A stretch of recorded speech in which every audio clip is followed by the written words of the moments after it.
우리가 사는 나라는 세상 나라입니다. 어떻습니까? 전쟁, 테러, 불법, 재난, 나라가 일어섰다가 흥했다가 약해고 넘어지고 없어졌다가 생겼다가 반복하는 세상이에요.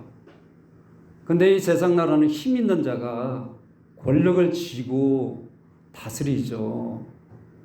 그래서 성경에 보면, 구약 성경에서 보면, 신약의 성경까지 마지막 때까지 어때요? 세상 나라가 이렇게 힘 있는 자가 다스린다고. 오늘 세상 나라는 끝이 있죠. 근데 보세요. 세상 나라는 영원하지 않고 일시적입니다. 근데 보세요. 인류 역사도 영원하지 않잖아요. 이게 세상 나라입니다. 예수님은 근데 나는 이 세상에 왔지만 세상 나라의 사람이 아니야 라고 말씀합니다. 근데 예수님의 나라는 세상에 속하지 않았다는 거죠. 나는 영원한 나라에서 왔어. 나는 물질 세계에 있는 세상에 속한 사람이 아니야 라고 말씀합니다. 그런데 도대체 예수님은 왜 세상 법정에 재판을 받으실까요? 문제가 있나요? 잘못을 저질렀습니까? 우리 오늘 성경을 보면 유대 종교 지도자들이 밤새도록 예수님을 신문하고 재판하고 그리고 채찍질하고 주먹질하고 막 난리가 난 거예요. 그리고서 그들이 종교 지도자들이 모여서 이 예수님을 체포하기 전에 이미 죽이기로 작정을 한 거예요. 계획을 딱 짜놓은 거예요. 그러니까 이건 불법 재판이죠. 뻔한 거 아닙니까? 그리고서 새벽에 빌라도에게 끌고 가서 빌라도에게 넘긴 거예요. 빌라도가 자기한테 찾아오니까 사람들이 유월절이 눈앞에 있는 거예요. 이제 조금만 지나면 유월절이에요. 몇 시간만 있으면. 그러니까 이 관정, 법원 안으로 못 들어가고 있으니까 이제 로마 총독 빌라도가 밖으로 나온 거야.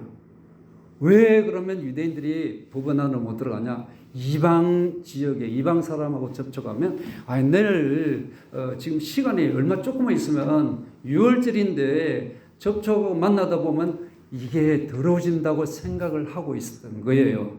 그래서 가까이 가지 않고 이제 관정 밖에서 딱 서 있으니까 빌라도 총독이 나와가지고 무슨 일이 있어라고 묻게 되죠. 그러자 유대인들이 대답하기를 30절 같이 읽겠습니다.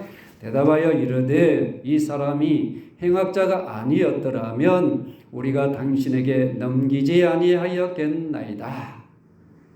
그러니까 예수님 행악 잘못을 저지르지 않으면 우리 당신한테 이렇게 안 넘겼어요 라고 말합니다. 근데 예수님 잘못을 저질렀습니까? 아니죠. 예수님 당시 로마가 이스라엘을 지배했지 않습니까? 로마 총독이 로마를 황제를 대표해서 정치, 경제, 군사 모든 영역을 다스리고 있는 거예요. 그러니까 예수님이 하시는 일도 특별한 사람이 특별한 행동하고 종교 지도자들이 하는 모든 것들 다 보고가 들어갈까요? 안 들어갈까요? 로마 총독 빌라도의 귀에 다 들어가죠. 오늘날도 국정원이다 경찰이다 하면서 이상하다 그러면 낌새가 있고 뭔 난리가 날 것 같으면 다 수사하고 알아보고 있지 않습니까? 그죠? 근데 알아보니까 예수님은 오병이의 기적을 베푸시고 사람들이 모여서 예수님 가르침을 듣고 병자를 고치시고 기적을 행하는 등등, 그리고 바리새인들과 이런 종교적인 문제로 갈등이 있다는 거 이건 다 알고 있는 거예요.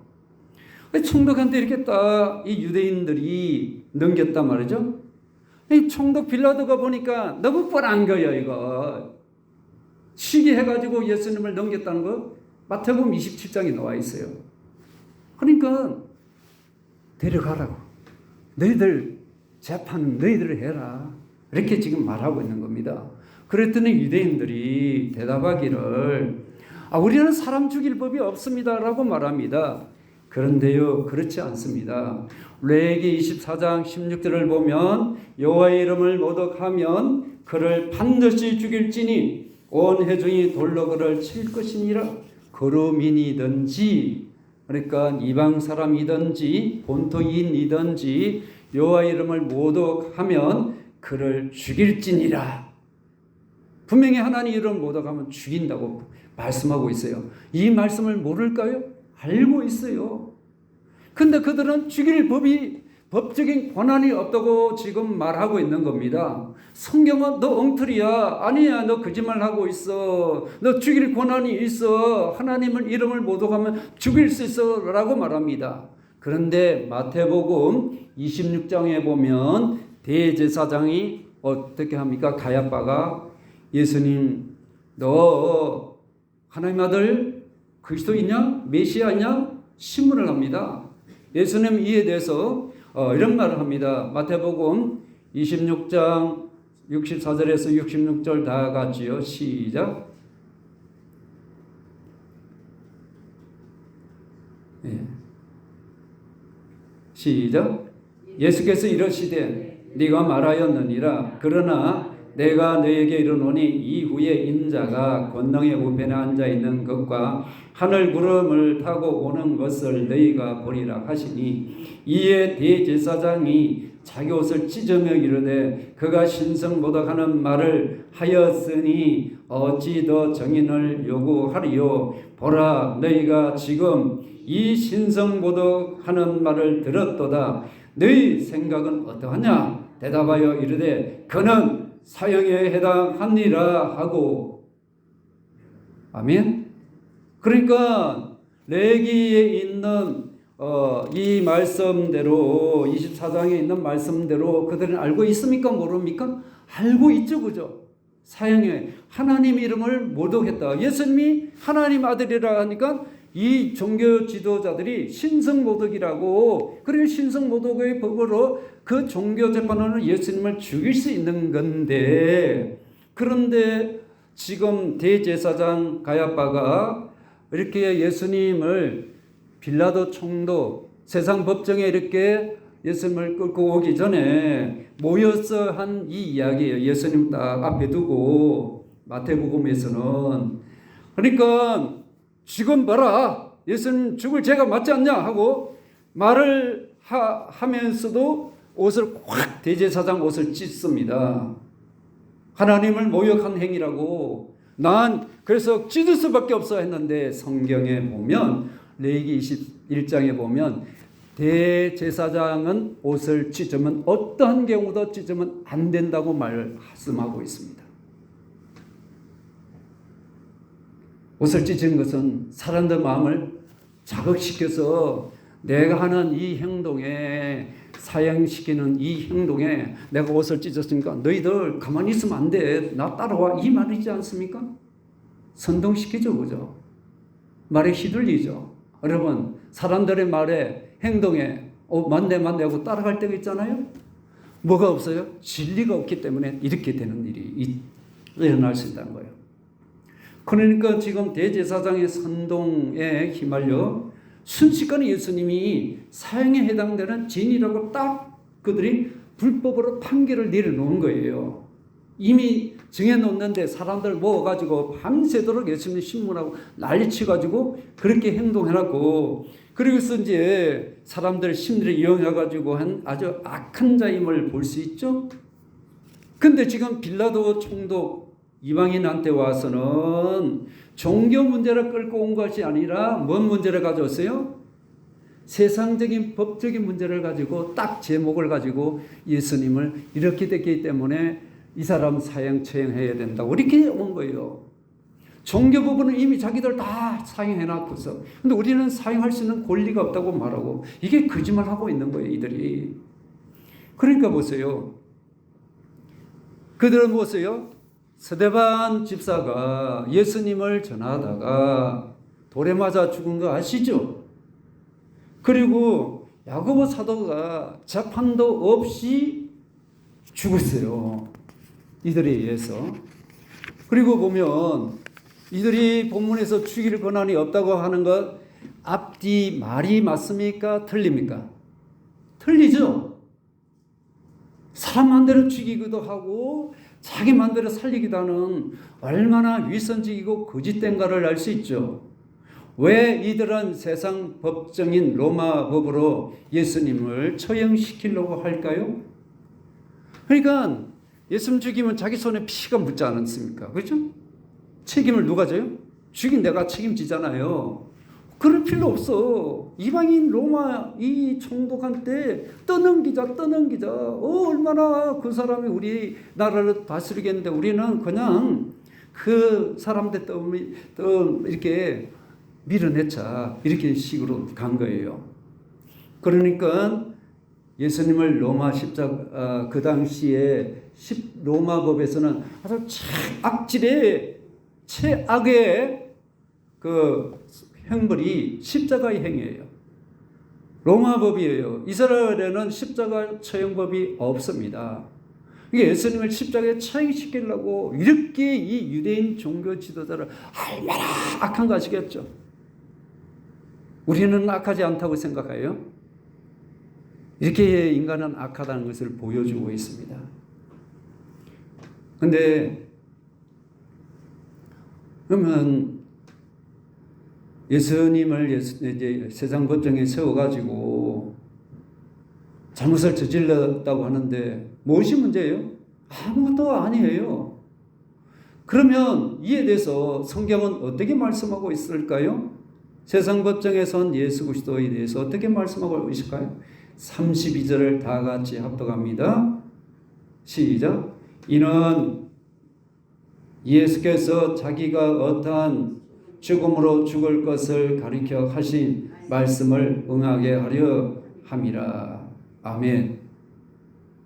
예수님의 죽음이 세상 힘에 밀려서 로마의 강대국의 힘에 밀려서 종교 지도자의 그 많은 무리들의 힘에 밀려서 메시아가 힘도 못 쓰고 죽었었나요? 아니다. 제발. 스스로 자기가 죽으신 거예요. 뭐에 의해서? 하나님의 말씀을 여기 뭡니까? 응하게 하려고. 할렐루야. 하나님의 말씀에 순종하게. 죽기까지 십자가에 순종했다고 그러시잖아요. 그래서 이 자기의 죽음과 관련해서 요한복음 12장 32절에서는 내가 땅에서 들리면 모든 사람을 내게로 이끌겠노라. 이렇게 말씀하고 계십니다. 그러니까 지금 이 말씀이 순간적으로 이루어지고 있는 가운데 있는 것이죠. 그러니까 보세요. 유대 종교 지도자들이 이렇게 예수님을 십자가에 죽이고자 하는 악한 일, 얼마나 악합니까? 그죠? 근데 예수님 이미 요한복음 앞에서 보면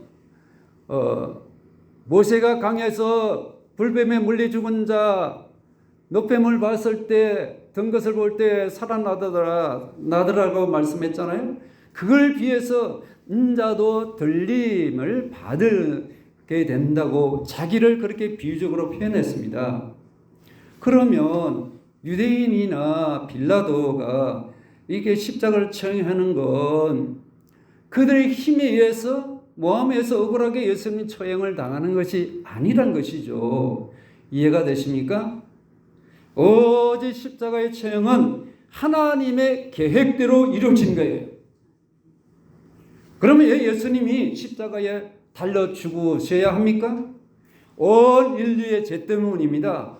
저와 여러분의 죄 때문에. 나의 죄 때문임을 믿습니까? 이게 안 돼 있으면 예수 그리스도 아직도 구원받지 못한 거예요. 피 흘려서야만이 죄가 사함받기 때문에 그렇죠. 피 흘림이 없이는 죄 사함이 없다고 성경은 분명히 말씀하고 있어요.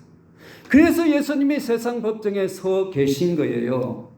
나 대신에 피를 흘리기 위하여 나의 죄를 싹 다 없애주시기 위하여 이 세상에 오셔서 피를 흘리신 거예요. 그래서 인간의 몸이 되신 거예요. 하나님이. 그들은 하나님 뜻을 모르고 이렇게 악을 저지르고 있습니다. 빌라도는 이렇게 예수님께 말하고 있죠. 33절입니다. 다 같이요. 시작. 이에 빌라도가 다시 관정에 들어가 예수를 불러 이르되 네가 유대인의 왕이냐? 예수님을 보고 유대인의 왕이냐? 질문을 던지고 있어요. 유대인들이 지금 잘못을 저지르고 고소를 한 이유가 무엇입니까? 정치적인 모함이죠. 근데 대제사장 가야바는 종교인이므로 예수님이 메시아이냐 아니냐가 최대 그의 감심거리죠. 만일 예수님이 메시아라고 그는 듣고 있었고 메시아신 예수님 받아들이지 않고 가만히 판단하고 이렇게 보기만 있고 자기들이 종교 지도자의 위치에 있기 때문에 기득권 때문에 예수님을 받아들이지 못하고 내려놓지를 못하는 거예요. 예수님을 받아들이지 않는 거예요. 이런 나는 문제에 있기 때문에 예수님을 받아들이지 못하는 이런 입장이 안 되기를 바랍니다. 메시아이시면 대제사장 종교 지도자라면 이들이 가장 하나님 뜻에 예민해야 되지 않습니까? 그들은 그렇지 않다는 거예요. 영적으로 얼마나 무지한가 아시겠죠? 그러니까 이 종교 지도자가 바로 대제사장 이들이 뭡니까? 예수님을 십자가에 처형하는데 핵심적으로 역할을 했다는 거예요. 근데 하나님은 이런 악인들의 손을 빌어서 우리를 구원하시기 위한 하나님의 계획을 이루 가시더라. 선한 사람이든 악인이든 하나님은 이 역사, 당신의 역사를 써가시는 일에 쓰임받는 도구에 불과하다는 것을 아셔야 합니다. 빌라도는 정치가 였기 때문에 예수님께 너가 유대인의 왕이냐 물었던 것이에요. 그러니까 대제사장은 종교이니까 메시아냐 아니냐 여기에 딱 신경을 쓰고 있었고, 만약 예수님이 유대인의 왕이라면 어떻게 될까요? 정치적인 문제가 되는 거죠. 그 당시 로마 황제가 지명한 헤롯 왕이 이스라엘 나라 헤롯 왕이에요. 그런데 또 예수님이 왕이라 그러면 어때요? 로마 정치에 반역하는 행위죠. 이 유대인의 왕이다 그러면 예수님은 이게 선동하고 쿠데타를 일으키는 일이기 때문에 이건 정치적으로 사형에 처형되는 거죠. 예수님은 그러면 세상 이제 빌라도가 유대인 왕이냐라고 이렇게 물었을 때 예수님 어떻게 대답하셔요? 36절입니다. 다 같이요. 시작. 예수께서 대답하시되 내 나라는 이 세상에 속한 것이 아니니라. 만일 내 나라가 이 세상에 속한 것이었더라면 내 종들이 싸워 나로 유대인들에게 넘기지지 않게 하였으리라. 이제 내 나라는 여기에 속한 것이 아니니라. 아멘. 내 나라는 사람들이 전쟁하고 죽이고 죄짓고 이렇게 테러를 일으키고 죽는 이런 세상 나라에 속한 자가 아니라고 말씀합니다. 그러니까 자기 종들, 내가 이 세상에 속한 왕이라면 내 종들을 불러서 얼마든지 너하고 빌라도 너하고 싸울 수 있어, 이 말을 하고 있는 거죠. 예수님은 하나님 나라의 왕이시에요. 이 세상 나라는 죄짓고 죽이고 싸우고 이렇게 하는 나라 아닙니까? 맞습니까? 안 그래요? 세상 나라 힘 있는 사람이 또 왕이 되고 나라를 다스리고 이렇게 하잖아요. 근데 난 그런 나라의 왕이 아니야. 일시적으로 왕이 됐다가 죽었다 없어지는 그런 왕도 아니야. 나는 영원한 왕이야. 하나님 나라는 어떻습니까? 사람 죽을 죄인, 멸망한 죄인을 의인으로 변화시키는 나라입니다. 죽은 영혼을 살리는 나라임을 믿습니까? 천국 가야 돼요. 지옥 갈 사람을 천국 가게 하는 나라이죠. 그 일을 누가 하는 것이에요? 예수 그리스도. 주님은 하나님 나라에 이 하나님 나라를 세우시기 위하여 이 땅에 오신 분이에요.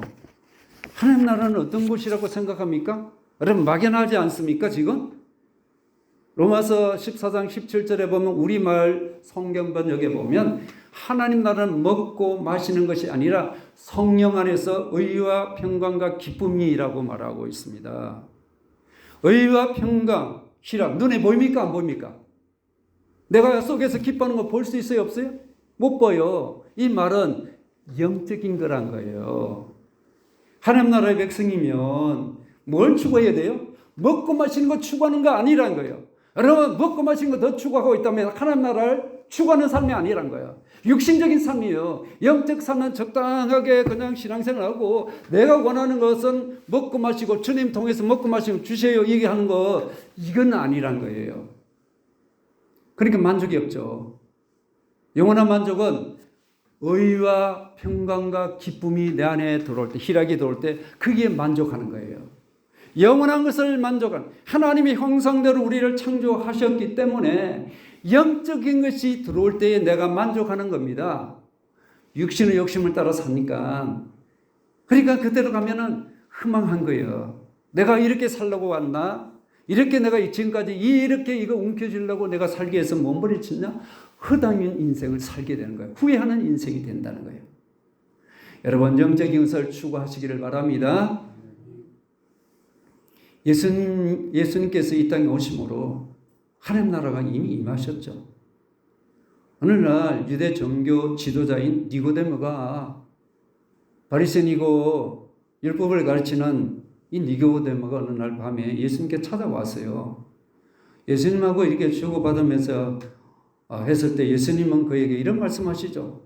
거듭나지 아니하면 하나님 나라에 들어갈 수 없다고 말씀하시죠.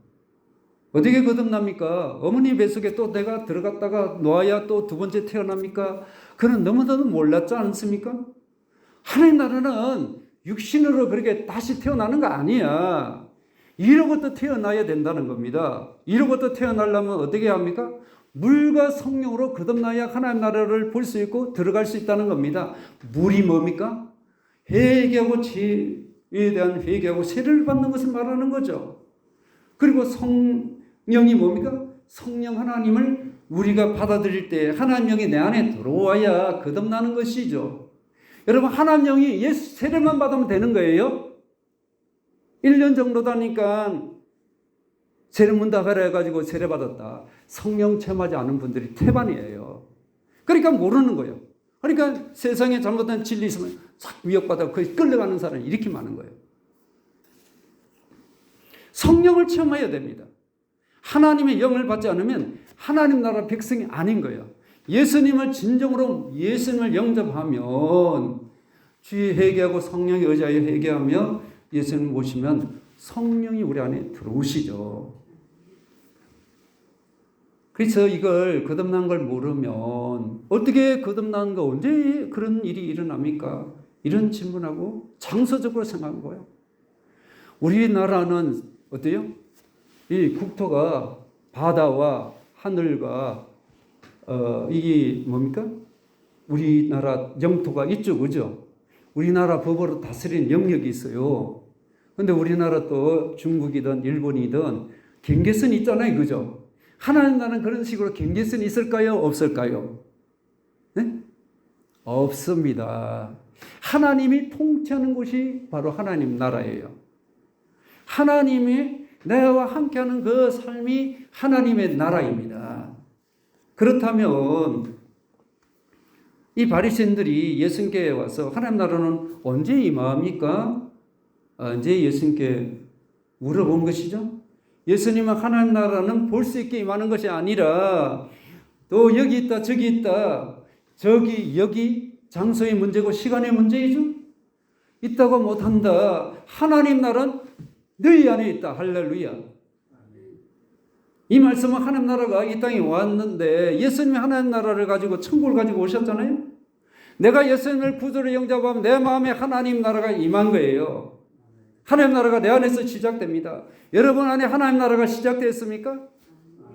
예수님을 영접하면 내 마음에 머리로 알고 배우고 연구해서 지식으로 지금까지 들어온 것을 가지고 내가 하나님을 알고 영접했다면 이거는 아니에요. 그것도 필요하지만 마음으로 가슴으로 고백이 되어야 되는 거예요. 그래서 마음으로 믿어 의여 이루고 입으로 신어야 구원을 받느니라. 할렐루야. 성경은 분명하게 모슬바가 말씀하고 있습니다.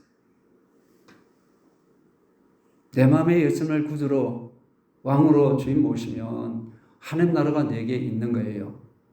근데 세상 나라 사람인 빌라도는 어떻습니까? 모르니까 이게 아리송하고 뭐 어쩔 줄 모르고 있는 거예요. 그래서 보면 어떤 말을 하고 있습니까? 37절입니다. 시작. 빌라도가 이르되 그러면 내가 왕이 아니냐? 예수께서 대답하시되 네 말과 같이 내가 왕이니라. 내가 이를 위하여 태어났으며 이를 위하여 세상에 왔나니 곧 진리에 대하여 증언하러 함이로라. 무릇 진리에 속한 자는 내 음성을 듣느니라 하신대. 빌라도가 말하기를 아니 그러면 당신이 왕이라고요? 당신 말과 같이 예수님은 내가 왕이야 라고 말씀하십니다.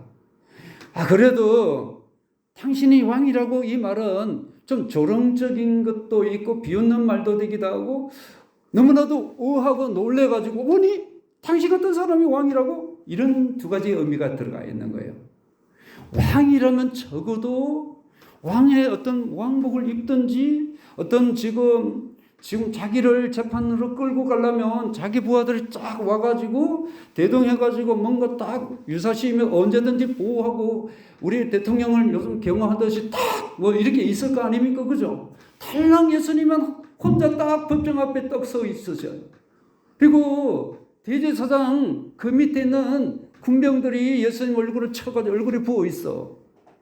밤새도록 게세마네 동산에서 기도하시고 잠 못 자시고 시달리고 있는, 그리고 채찍 맞고 막 얻으면데 지금 예수님은 얼마나 초라하고 힘들고 오시고 아무리 봐도 왕같이 안 보이는 거예요.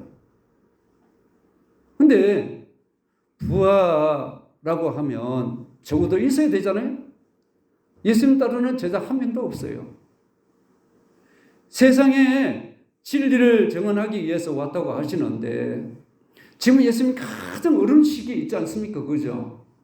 예수님 지금 재판을 통해서 죽느냐 사나 이런 가운데인데 가룟 유다는 예수님을 팔죠. 베드로는 예수님을 3번 부인하죠. 예수님 따르는 자는 다 도망가고 예수님 혼자 딱 남아있는 거예요.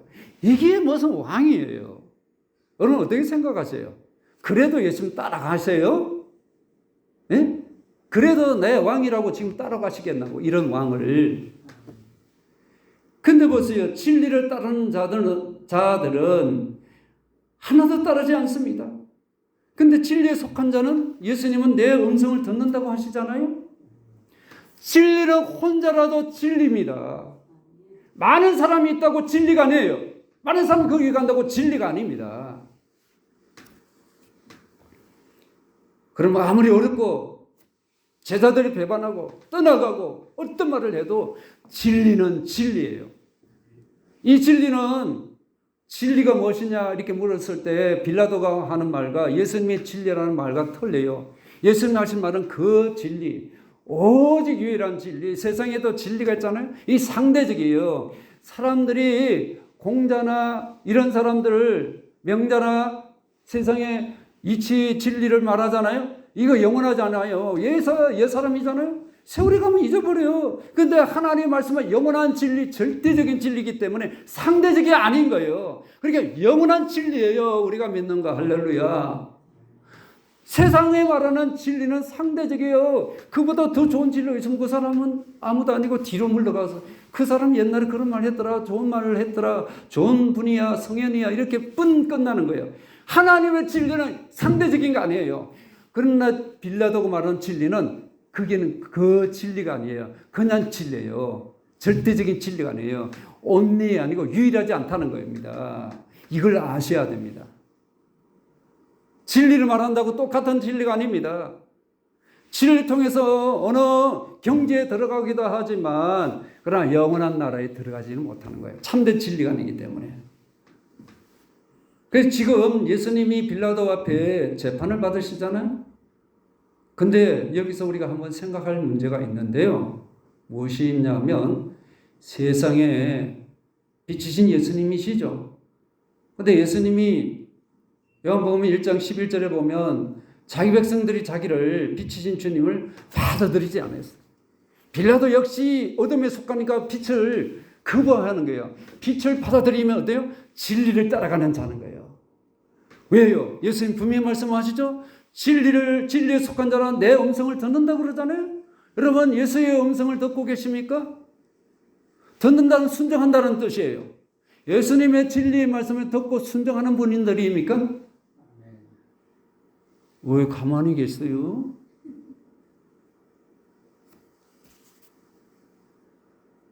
그러니까 지금 빌라도는 자기가 재판관이니까 이 진리, 내가 뭐라고 말하든 나쁜 말로 표현하면 잔소리해도 나는 상관없어, 이런 식으로 여러분 무관심하고 있으면 안 돼요. 그 사람이 들어야 될 말이 아니라 내가 들어야 할 말이라니까요. 내가 듣고 순종해 내가 진리 편에 서고 하나님 나라의 백성으로 사는 거예요. 세상 나라에 속한 이 빌라도는 뭐예요? 그거 나가면 상관없다 그러잖아요.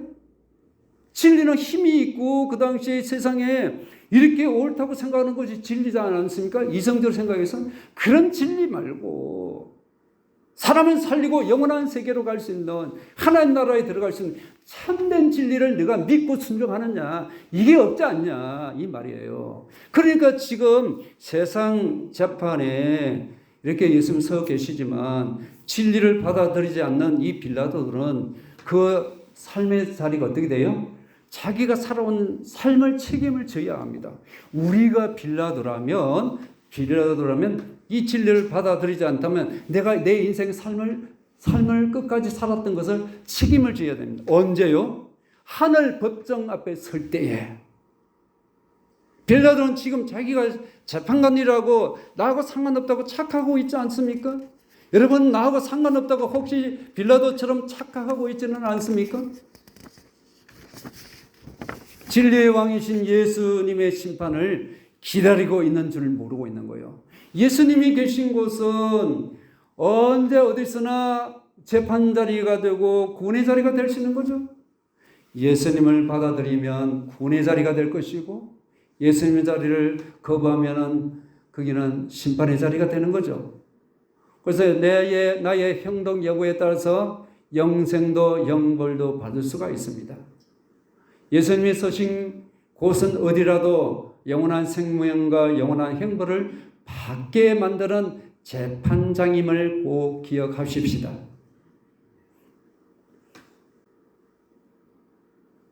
빌라도는 예수님을 판단하는 자리에 있었잖아요. 그죠? 신문하고. 진짜 예수님이 왕이라고, 영원한 하나님이시 왕이라고 알았다면 재판하는 자리에서 내려와서 무릎 꿇고 용서하며 은혜를 구해야겠죠. 오늘 여러분 빌라도라고 생각하면 여러분도 그랬을 거예요. 저도 마찬가지. 빌라도는 주님 앞에 무릎을 꿇지 않았어요. 여러분 이 자리에 무릎 꿇어 오셨나요? 모든 인간이 주님 앞에 성경은 다 무릎을 꿇는다고 에베소서는 말씀하고 있어요. 마지막 날 예수님의 심판대 앞에 서야 합니다. 지상에서 나의 삶은 그분 심판대 앞에 서는 것을 지금 천국에 서기 위한 준비하는 기간이에요. 나를 위한 삶을 산다는 것은 너무나도 잘못된 삶을 맞추고 있는 거예요. 하나님께 맞춰져 있지 않다면 너무나도 잘못된 삶을 살고 있는 거예요. 그럼 우리는 예수께 나가서 오직 주님의 은혜와 불쌍히 여겨달라고 나가야 되지 않겠습니까? 그래서 예수님께서 뭘 말씀하셨어요? 주님의 긍휼을 기다리고 주님 나라를 원하는 자에게 회개하라, 천국이 가깝다고 말씀을 하신 거예요. 제자들도 마찬가지고 천국을 그냥 천국 말한 거 아니라 이 말씀은 회개라는 것은 하나님 나라의 그 나라를 내 마음에 받아들이라는 뜻이죠. 회개하는 것이. 지금까지 네가 섬기고 이어왔던, 네가 최고로 여겼던 왕, 세상의 것을 최고로 여겼던 것이 나의 왕이 되지 않습니까? 그 왕을 버리고 새로운 왕을 내가 받아들이라 이 말이에요. 이것이 회개입니다. 진짜 회개, 예수 그리스도가 나의 왕으로 모셨나요? 새로운 왕을 안 모셨다면 여러분 아직 덜 회개한 거예요. 적당하게 내가 구원받고 세례받는다 그러니까 어쩔 수 없이 제도와 의무에서 끌려서 그렇게 했다면 아직도 하나님을 깊이 못 만난 거예요. 그러니까 지금까지 섬겨왔던 그 왕을 버리고 새로운 왕한테 무조건 하고 항복 선언한 거예요. 이게 회개인데요. 우리가 항복하면 항복 문서가 있거든요. 예를 들면 일본 제국이 1945년 8월 14일에 연합군에게 통보합니다. 천황이 연합군이 내민 포츠담 선언을 받아들이죠. 9월 2일 1945년 9월 2일에는 일본 도쿄만 요코하마에 정박했던 미 전함 거기에 선상에 일본 대표 예무 대신이 정식으로 나와서 연합군이 내민 항복 문서에 서명을 하는 거예요. 그래서 제2차 대전이 끝이 난 거예요. 일본이 항복했습니다 하고 미국 그게 항복 문서를 딱 내니까 그 천황을 대신하여 예무장관이 거기다가 사인한 거 우리 항복했습니다. 당신의 나라 연합군한테. 그래서 일본이 두 손 들고 우리가 또 강복됐지 않습니까? 그죠? 연합군이 지청하는 거기에 일본은 무조건 항복 서명을 했다는 거예요. 이처럼 우리도 주님께 항복 선언을 하셔야 합니다. 항복 서명 그게 뭡니까? 표시가 세례예요. 세례는 그냥 막연히 하는 거 아니에요. 정말 나는 예수님께 항복하고 주님만이 나의 전부고 왕입니다 하고 세례를 받는 겁니다. 1년 돼서 교육받아서 세례 받은 게 뭘 알아요? 그러니까 이상한 진리, 이상한 것을 이단인 이런 데 끌려가서 그냥 거기에 맞다고 거기에 가잖아요. 하나님 못 만나서 그런 거예요. 왕이신 예수님 못 만나서 그런 거예요. 항복하지 않는 거예요. 항복 세례를. 그리고 오면 항상 판단하고 정전히 표문을 적고 있지만 나는 주님을 받아들입니다. 진리를 받은 그분 앞에 내가 당신 앞에 왔습니다. 당신을 경배합니다. 엎드려 절해야 되는데 빌런을 엎드려 절하지 않는 거예요. 이 세례는 영원토록 왕이신 예수님을 모시고 살겠다는 결단 표시가 세례예요. 예수님 십자가 죽으시기 전에 다시 한번 내가 만인의 왕이다라고 지금 선포하고 계시잖아요. 지금 빌라도는 어떻습니까? 하나님 나라와 세상 사이에 어떻게 해요? 어정쩡하게 지금 어쩔 줄 모르고 있어요. 예수님은 신문하는 과정에서 가만히 보니까 진리가 무엇이 하고 밖으로 나가버려서 진리에 대한 관심이 없는 거예요. 그러고서 사람들이 지금 밖에서 막 데모하는 사람들이 엄청나게 많은 거예요. 예수님 지금 처형하라고. 그런데 보세요. 예수님 죄가 없는 거예요. 무죄라고 선언해야 되잖아요. 근데 유대인들에게 풀어주라고 그렇게 호소하는 거예요. 아니 자기가 재판장이고 이스라엘 전체를 통치하는 이게 총독인데 말 안 들으면 그 군대들이 있잖아요. 로마 군대들이 풀어가지고 얼마든지 해산시키고 잡아오고 뭐 드리고 어떻게 할 수도 있잖아요. 그렇지 않고 이게 사람들이 무서워가지고 눈치를 보고 있는 거예요. 총독이 빌라도가. 우리 사도신경에도 고백하잖아요. 그죠? 이 영원토록 죄인이 돼버렸어. 하나님 나라의 뜻을 따라 안 하니까. 그래서 유대인들에게 풀어주라고 호소했더니 타협안을 딱 가지고 놓은 겁니다. 그 당시 예수님이냐 바라바 강도가 있었는데 이 둘 중에 선택하라고 이렇게 말한 거예요. 그러니까 죄는 누구예요? 걔는 뭔 편이라고 아니 그냥 바라바라고 이렇게 이 사람들이 전부 다 빛이 없고 하나님 나라라고 백성은 그렇다 하지만 종교 지도자고 모두가 누구 편이에요? 바라바라고 그런 거예요.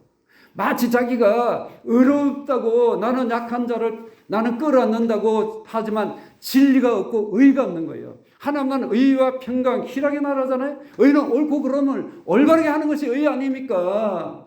법이 없는 거예요. 법을 무너뜨리는 거예요. 이 종교 지도자 유대인들이 하나님 묻는 백성들이. 오늘 우리도 마찬가지 아닐까요? 하나님 편에 서야 되는 거 아닙니까?